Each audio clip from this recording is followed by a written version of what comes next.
যারা ব্যাংক করেছেন তারা চুরি করার জন্য ব্যাংক করেননি, কিন্তু আমরা চুরি করতে দেখেছি। তো যখন আপনি বিধি বিধান ব্যবস্থা পদ্ধতিগুলো চুরির দরজা জানালা খোলা রাখবেন, তখন অটোমেটিক্যালি সেগুলো হবে প্রথাগত যেটা। আর যখন কোনো বনেদি প্রতিষ্ঠিত গ্রুপ এইসব ব্যবসায় ইনভলভ হয়, তাদের মনোজগতে কিন্তু চুরিটা থাকে না। প্রথমেই থাকে লাভ, অবশ্যই লাভ করবে এবং প্রতিষ্ঠিত হওয়া। কিন্তু আমাদের যেটা হয়ে গেছে নানান ঘটনায়, নানান কাণ্ডকীর্তিতে, যে ব্যবসায়ী বলতেই আমরা তাদেরকে একটু খলনায়ক বা ভিলেন সাজিয়ে ফেলি, তাদেরকে একটু নির্যাতনে রাখার চেষ্টা করি। তো একটা সুযোগ তো বাংলাদেশে তৈরি হয়েছিল অন্তর্বর্তীকালীন সরকারের সময়ে, উচ্চাশা তৈরি হয়েছিল যে যিনি নোবেল বিজয়ী, উদার, অর্থনীতির পাক্কা মানুষ, সাথে আরও অর্থনীতির বাঘা বাঘা লোকেরা আছেন, তারা কিন্তু পারতেন ওই আশা ভরসার জায়গাটা পূরণ করে দিতে।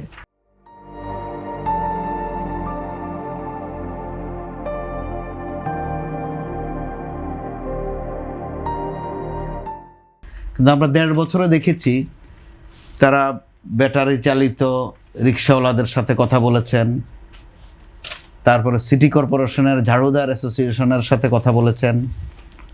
কথা বলেছেন বিদ্যুতের মিটার রিডারদের সাথে, রেলওয়ের কর্মচারীদের সাথেও। ব্যবসায়ীদের সাথে একটা দিন বসেন উনি, দরকার মনে করেননি। ব্যবসায়ীরা কিন্তু শুধু ঋণের জন্য কারো কাছে যায় না, তারা একটা দিক নির্দেশনা চান। অন্তর্বর্তী সরকার সেটা করেননি দুঃখজনকভাবে।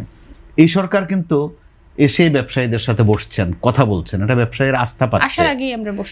এরপরে যেটা হচ্ছে, আমরা বিনিয়োগের যে প্রশ্নটা বলি, ওই বিনিয়োগকে আবার আমরা 2 ভাগ করি, একটা দেশি একটা বিদেশি। ভাগ 2টা খুব জরুরি নয়, কিন্তু গ্যাস বলেন বিদ্যুৎ বলেন, এটা 2 বিনিয়োগকারীর জন্যই দরকার, ফরজ। তো বিদেশি বিনিয়োগকারী এই মুহূর্তে বোধহয় বাংলাদেশে মার্কিন বিনিয়োগকারী অনেকে আছেন। তো তারা বাংলাদেশের কোথায় কি হয় সেটা ভালো করে জানেন, ক্ষেত্র বিশেষে তাদের চেয়ে বেশি জানেন আমাদের দেশের ব্যবসায়ীরা। তো তারা বিনিয়োগটা কেন করবেন? অবশ্যই প্রফিটের জন্য। দ্বিতীয়ত, বিনিয়োগ শব্দটা যখন আসে, সমান্তরালে নিয়োগ শব্দটাও আসে, অর্থাৎ কর্মসংস্থানের একটা প্রশ্ন আছে এখানে। তো আমরা কর্মসংস্থান চাই, কিন্তু বিনিয়োগ ঠিকঠাকভাবে করতে দেই না। মাঝে মধ্যে অন্তর্বর্তী সরকার যেটা বেশি করে করেছে, আরও মানুষের মধ্যে এত হাইপ তুলেছে যে এত বিদেশি বিনিয়োগ আসতেছে, পাইপলাইন ফেটে যাচ্ছে রীতিমতো, যে কুলানো যাবে না এত বিনিয়োগ দিয়ে।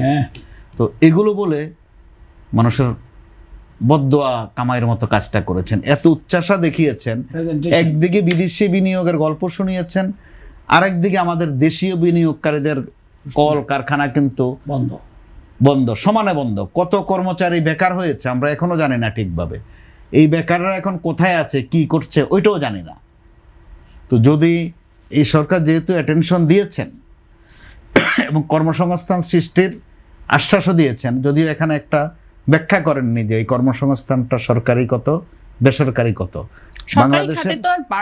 বাংলাদেশের বিদ্যমান বাস্তবতায় 93-94% কর্মসংস্থান কিন্তু বেসরকারি খাতে হয়। সরকারের পক্ষে চাইলেও অনেক কর্মসংস্থান দেয়া যায় না, ওই ব্যবস্থাটাই নেই।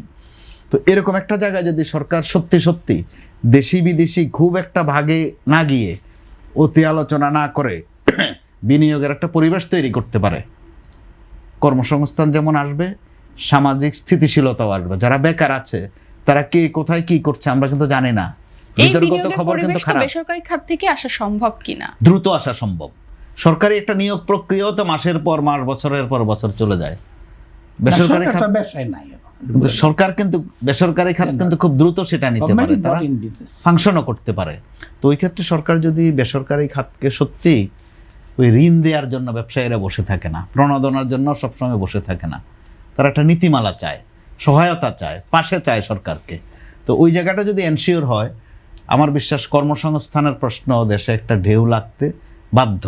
অনেক কর্মঠ লোক দেশে আছে, কিন্তু আমরা দেখছি ওরা কোথায় কি করছে। বিশেষ করে নতুন যে বেকার পয়দা হয়েছে তাদেরকে নিয়ে কিন্তু উদ্বেগ আছে সমাজে। আপনি দেখেন নানান অপকর্ম ঘটছে, এগুলোর নেপথ্য খবর কিন্তু খুব খারাপ।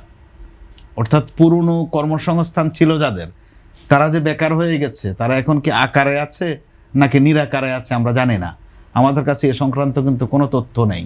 আপনি ঢাকার চারপাশে যে মিল ফ্যাক্টরিগুলো বন্ধ একটার পর একটা, ওই শ্রমিকরা কোথায় আছে এখন, কি করছে, কোনো ফলো আপ রিপোর্ট কিন্তু নেই।